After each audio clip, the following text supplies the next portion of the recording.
Hi,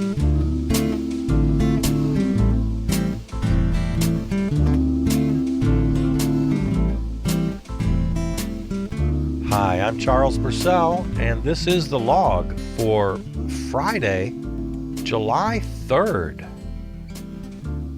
Here we go, holiday weekend. Ugh. I hate the 4th of July. I don't know. Sorry, but 4th of July, Memorial Day, Veterans Day, the ones, the URA America patriotic holidays, they just bring out the jingoists and the xenophobes. It's like a cosplay for these guys. And it's just sort of painful. All right, it is Friday, July 3rd, the day of the big Milwaukee Lakefront fireworks, which of course are not happening this year. But they are going to have fireworks. Oh, Lord mercy. I'm sure you've heard this story now. It's all over the news. The big thing tonight, of course, Mount Rushmore. The Orange Menace himself will be there. He loves this jingoistic Uncle Sam America cosplay crap. Just loves it. He thinks it appeals to his base, and I suppose it does. So fireworks have been banned in the area there around Mount Rushmore because for years because of the fire danger. But of course he's just ignoring that, which he does. He just ignores the law routinely. Anyway, so the law he's violating tonight is ignoring is they're going to have fireworks in a dangerous fire hazard zone. And not only that, it's just gross 100 different ways. They've announced there'll be no social distancing. They're expecting a crowd of about 7,500 people. We'll see. They were expecting 1 million in Tulsa, and they got 6,000. So I'm curious to see how many will actually show up at Mount Rushmore. And then he's going to come back to D.C. and, I don't know, roll out some military equipment, have a couple flyovers, whatever he does, that awful, weird, jingoist kind of stuff. But while he's at Mount Rushmore, again, this is just the kind of the grossest thing you can do. We're at this point in the aftermath of the George Floyd murder and the ensuing protests and police reform. And now we're very much at the height of the whole monument statue backlash, which I don't find trivial, by the way. I want to right now say I don't think it's a side issue. I don't think it's a distraction. I think it's part of the process that we have to go through, and I'm fine with it. And, some of this I've known for years, but in recent news reporting, especially from Democracy Now!, and let this be my regular recommendation to you, you gotta be listening to Democracy Now! Every day. Just make it part of your daily routine. What a valuable show. So again, I've known much of this history, but I learned a lot the last couple of days from Democracy Now! About Mount Rushmore. And of course, as we should know, it was carved out of part of the Black Hills in South Dakota, and this particular rock formation known as the Six Grandfathers. And it's territory of the Lakota Sioux, not only territory, but its most sacred spot, and belongs to them by treaty. But of course, the U.S. violated that treaty, stole the land in, I guess, the late 1800s when they discovered gold. There's gold in them thar hills. And then shortly after carved, let's see, they named it Mount Rushmore in 1930, June of 1930. Let's see, construction began in 1927, finished in 1941. All right, so basically, after driving the Lakota Sioux off of their most revered sacred spot, then they desecrate it by carving the faces of the victors literally right into the land, onto the mountain, onto the sacred spot of the Six Grandfathers. So it's just gross and horrible in every possible way. It's just really disgusting. So, of course, the Orange Menace chooses this spot because, as with the Tulsa site of the Tulsa Massacre and the whole Juneteenth thing that we just went through, of course, he's completely ignorant of history. He knows nothing, but the people around him do. His little Nazi buddy, Stephen Miller, does. And a lot of his supporters do. They really understand his very audible dog whistles and the symbolism of things like this. So that's just disgusting and gross. And of course, Native Americans aren't just standing around crying about it. Several groups planning protests for today's visit. Let's see here, reading from the AP. Several groups led by Native American activists are planning protests for Trump's July 3rd visit, part of Trump's comeback campaign for a nation reeling from sickness, unemployment, and recent social unrest. The event is slated to include fighter jets thundering over the 79-year-old stone monument in South Dakota's Black Hills, and the first fireworks display at the site since 2009. So it's been over 10 years because of fire hazard, but who cares? But it comes amid a national reckoning over racism and a reconsideration of the symbolism of monuments around the globe. Many Native American activists say the Rushmore Memorial is as reprehensible as the many Confederate monuments being toppled around the nation.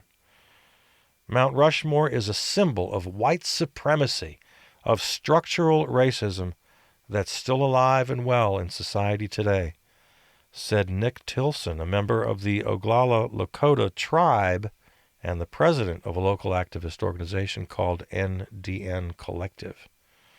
It's an injustice to actively steal indigenous people's land, then carve the white faces of the colonizers who committed genocide.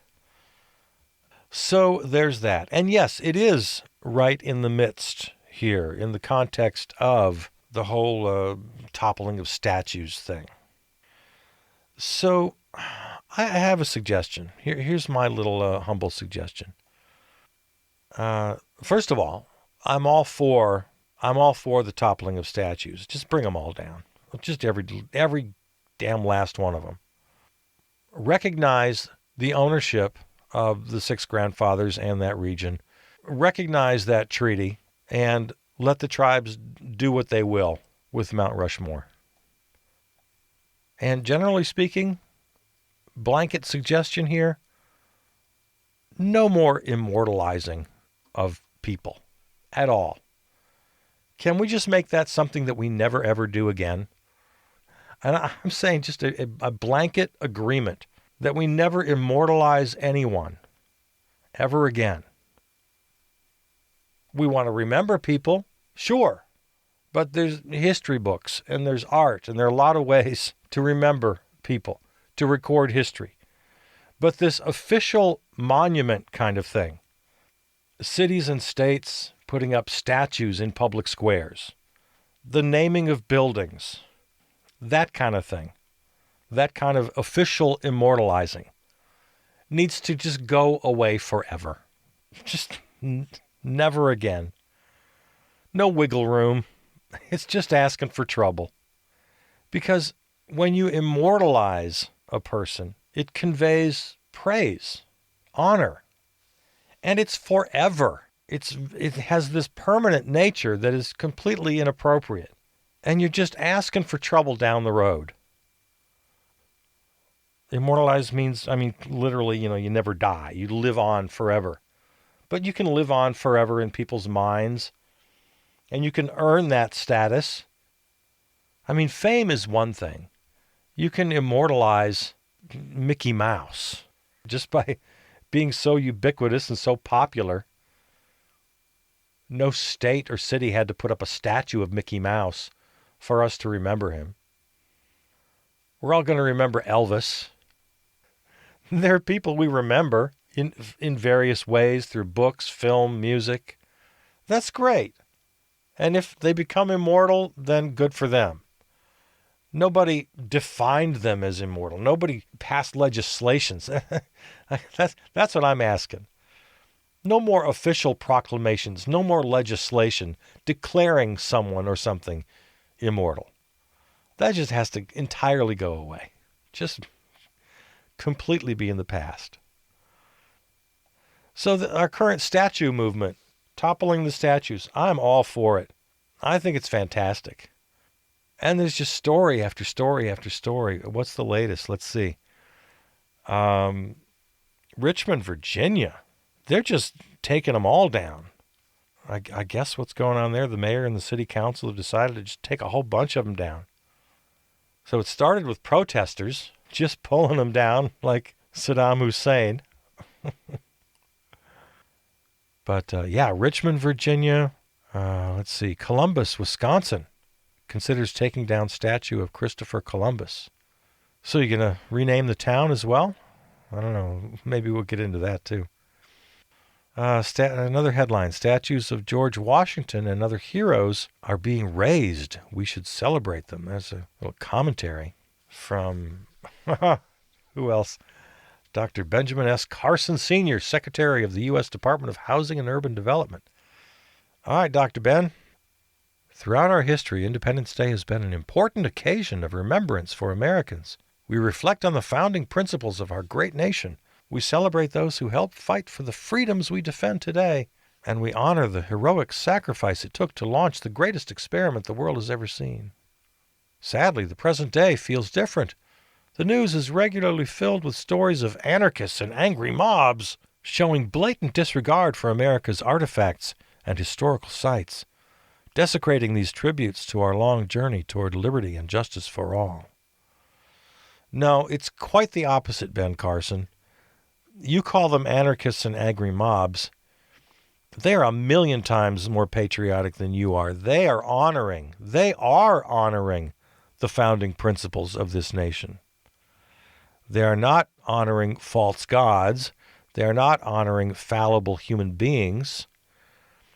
No, this is very much in the spirit of liberty and justice for all.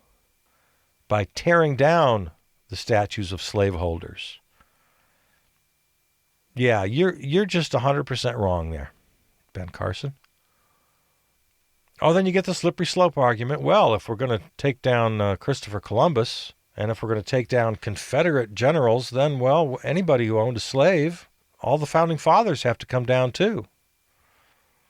So for those of you using that slippery slope argument, I guess I'm just going to agree with you. Say, yeah, it is a slippery slope, and I'm fine with it. It's a damn slip and slide, and let's take a big, long, running, jumping start on this holiday weekend. And let's take that big old slip and slide down the slippery slope of just toppling every goddamn statue. We don't need this. This is not helpful in any way.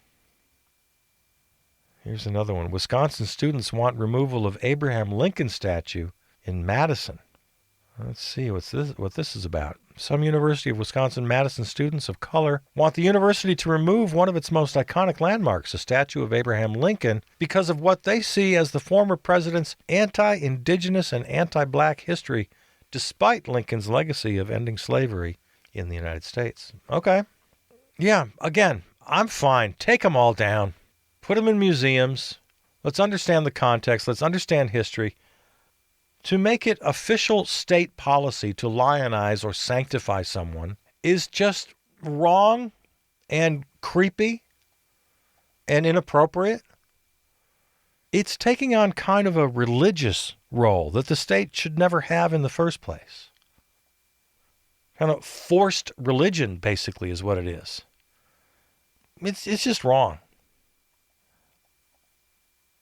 And while we're at it, let's go with flags, too. Let's extend this to flags. We don't need flags. Now, flags can be pretty cool. I myself have an ecology flag, the green and white stripes and an ecology symbol, the E.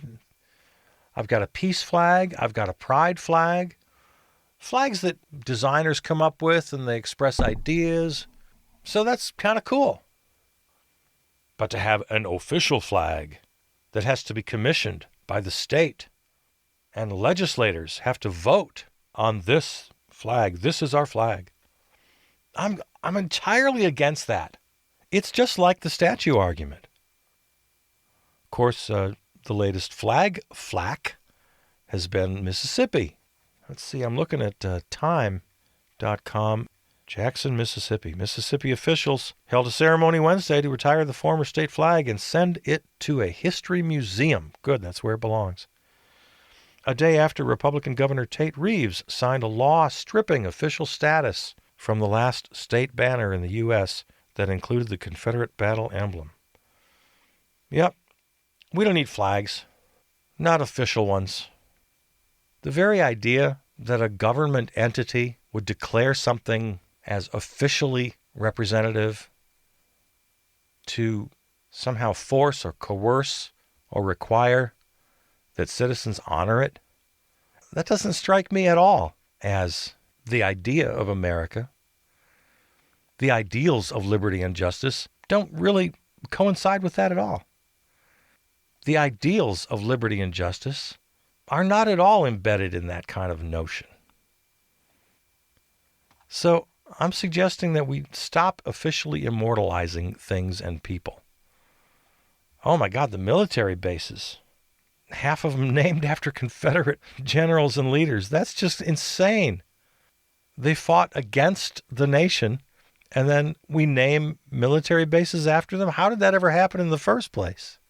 Now, it's good to remember, and we often need to be reminded, that the naming of the bases after Confederate leaders, the erection of many of these statues, they didn't happen right after the Civil War. They didn't happen as part of Reconstruction.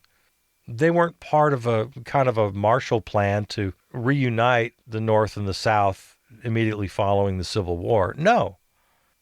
The great majority of them came much later, many of them in the early and mid-20th century, to reinforce the notion of white supremacy, when blacks in America were starting to threaten to get a little bit of a foothold of justice and equity. So that's worth a reminder.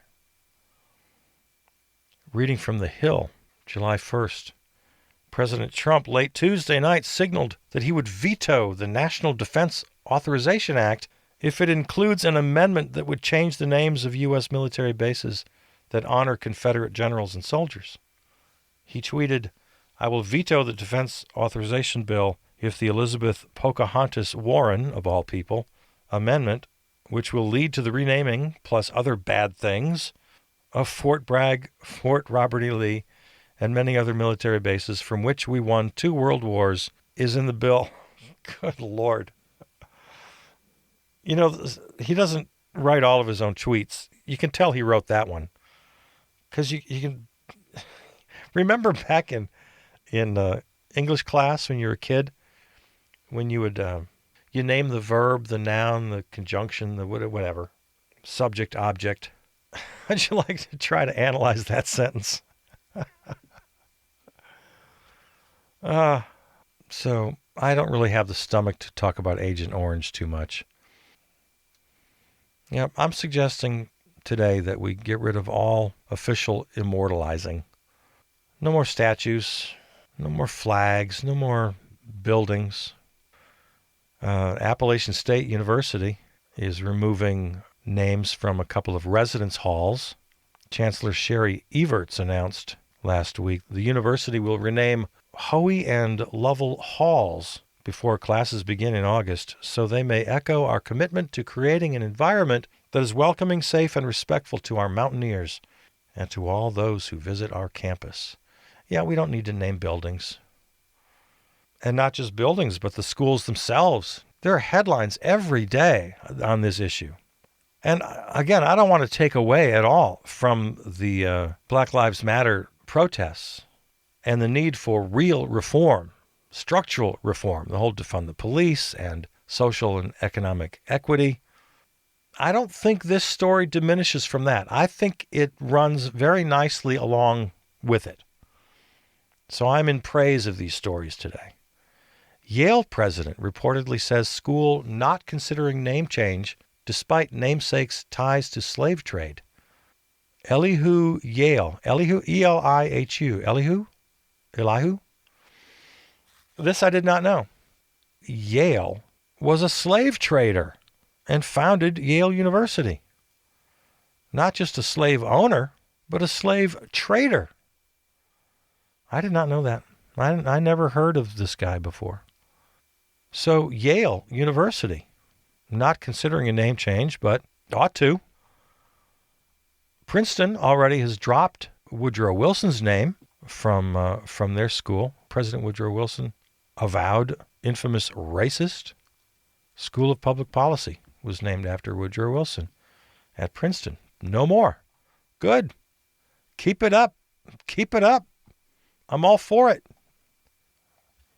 What else? Oh, one of my favorite stories. Reading now from the Los Angeles Times, op-ed by Michael Hiltzik. It's time to get John Wayne's name off the Orange County Airport. That's the view of the Democratic Party of Orange County, which passed a resolution to that effect on June 26. An airport name should reflect our values, and white supremacy isn't one of them, Party Chair Ada Briceño stated after the vote. If an honorary name does not reflect our ideals and values anymore, why not change it? The movement to take Wayne's name off an airport that it has adorned since 1979 last erupted in February of 2019. That was in the wake of the rediscovery of an interview that the action movie star had given to Playboy in May 1971. I reported then that the interview bristled with Wayne's contempt for black people, Native Americans, gay people, and those he labeled leftists, socialists, and communists. Yeah, if you know anything at all about John Wayne, he was a really, really bad guy. He was a chicken hawk. He was a warmonger. He was a racist. He was just a bad, bad man. And yeah, if you're going to honor someone by naming something like an airport, they better reflect your values. So there you go. There's another one. So I'm taking it to the full Monty here. I'm saying no more immortalizing anybody. Just stop it entirely. Just don't do it. It's not the role of the state to make somebody a saint. Now, there are some that seem like a really great idea, and it's hard to argue, like Harriet Tubman on the $20 bill. That's a pretty good idea. So there might be some casualties if you were to take my extreme position of having nobody honored in an official way. But have a whole big Harriet Tubman section in every library and every museum. Make her face, her name, and her story ubiquitous in every classroom, in every mind of every child.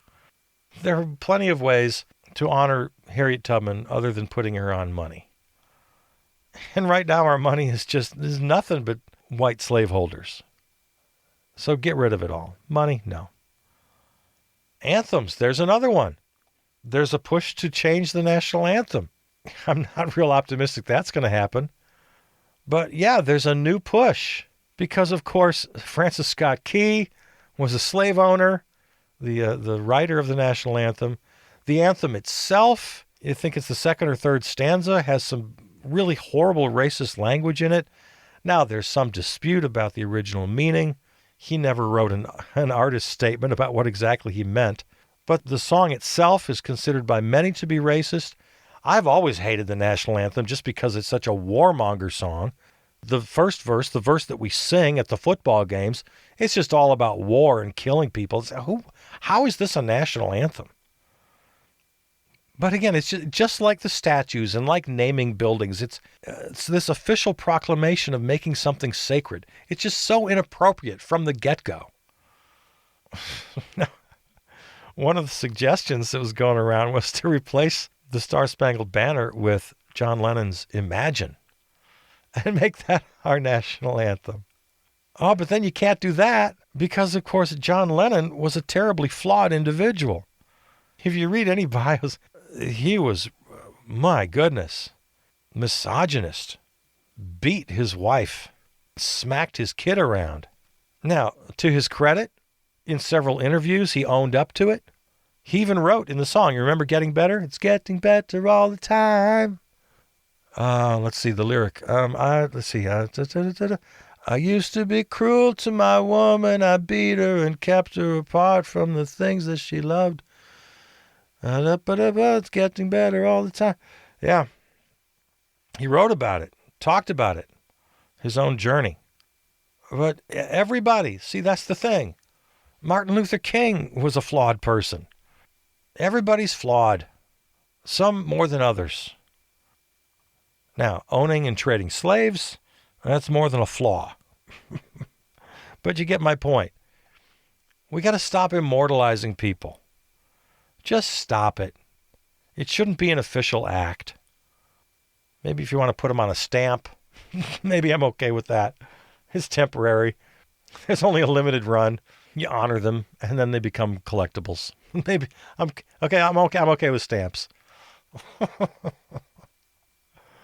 But there's so many ways to remember. You know, this dopey argument about, oh, we can't lose statues or we'll forget our history. That is just so that argument is so vapid.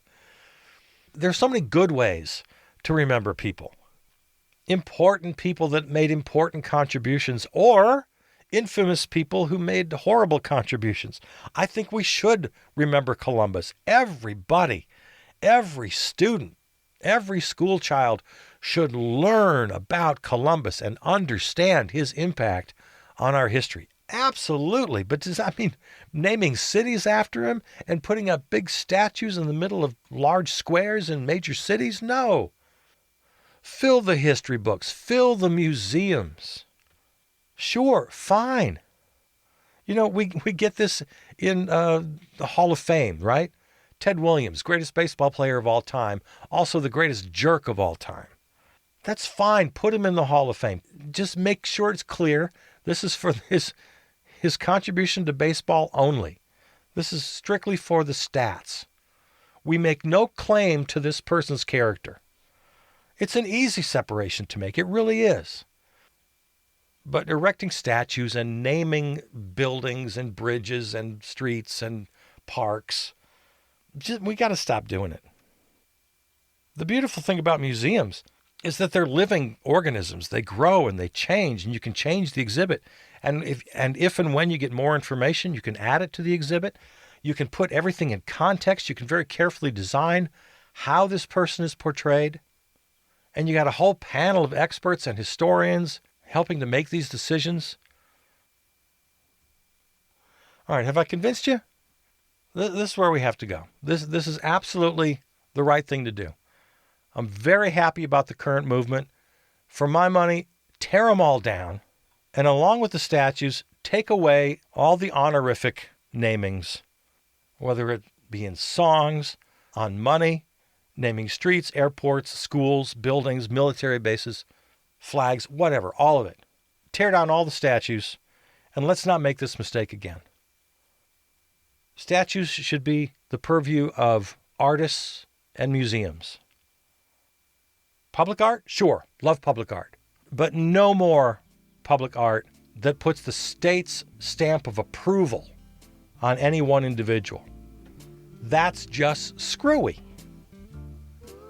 All right, I have spoken. Let it be done. All right, there it is. That's the log. Have a nice weekend. I love you. I'm Charles Purcell. Talk to you Monday.